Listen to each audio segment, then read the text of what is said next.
तो दिल और दिमाग में वैल्यू कैसे क्रिएट होगी, इसके लिए हमारा मार्केटिंग का थर्ड स्टेप आता है कस्टमर रिलेशनशिप मैनेजमेंट, राइट। तो कस्टमर रिलेशनशिप मैनेजमेंट में क्या स्टेप्स होते हैं? सबसे पहले जो है, जब आपने प्रोडक्ट के बारे में कस्टमर को बता दिया है, उसको पोजीशन कर दिया है, उसके बेनिफिट्स बता दिए हैं, उसकी कैरेक्टरिस्टिक्स को आपने हाईलाइट कर दिया है, तो आप जो है कस्टमर जो है आपके प्रोडक्ट को खरीद रहा है, राइट। तो आप जो है अपने वादे पे हैं, जो प्रोमिस आपने क्वालिटी का किया है वो मिल रहा है कस्टमर को। जब उसने पहली बार उसको यूज किया तो वो प्रोडक्ट की फंक्शनैलिटी से सेटिस्फाई हो रहा है।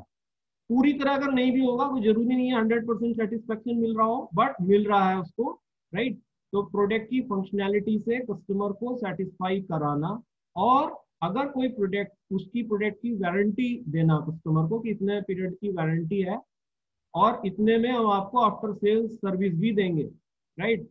तो ये सब चीजों से कस्टमर सेटिस्फाइड होता है। कस्टमर किस तरह सेटिस्फाइड होता है? एक तो प्रोडक्ट की फंक्शनैलिटी से सेटिस्फाइड होता है कि मेरी जो जरूरत है वो ये प्रोडक्ट जैसा बताया था इसने पर्पज में वो मीट कर रहा है, और इसकी फंक्शनैलिटी से मैं सेटिस्फाइड हूँ जैसे ये काम कर रहा है उसके आधार पे।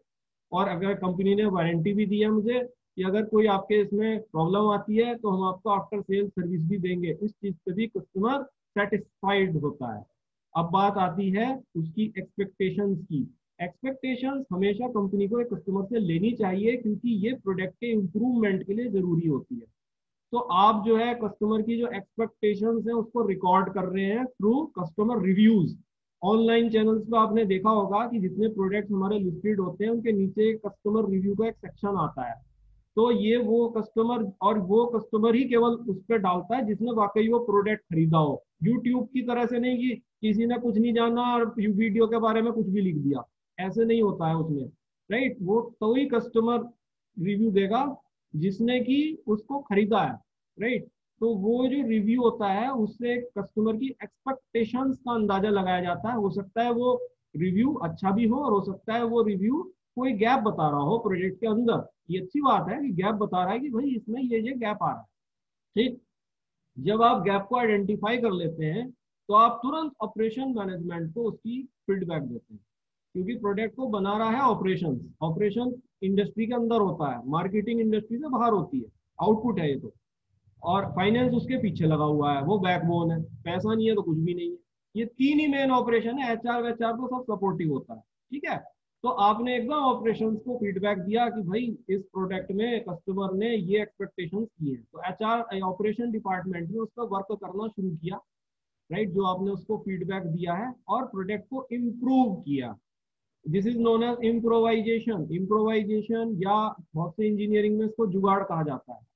इंडियन इंजीनियर ज्यादातर जुगाड़ पे ही काम करते हैं, ठीक है। तो आपने इम्प्रोवाइजेशन किया और उस प्रोडक्ट को कस्टमर की एक्सपेक्टेशंस के अकॉर्डिंग बनाया, जो फीडबैक आपको मार्केटिंग टीम ने दिया था। इस तरह मार्केटिंग और ऑपरेशंस में कोऑर्डिनेशन होता है, राइट। और जब ये तीन वर्क आपके हो जाते हैं तब कस्टमर के दिल और दिमाग में आपके प्रोडक्ट की वैल्यू जनरेट होती है, खरीदने से नहीं होती है।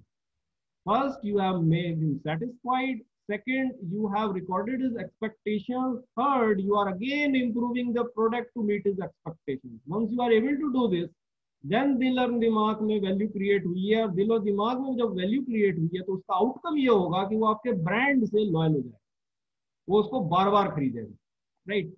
So third step is customer relationship management. Customer relationship management involves the following steps. Number one, generating customer satisfaction by product functionality and after sales service and warranty. Number two, recording customer expectations through customer reviews.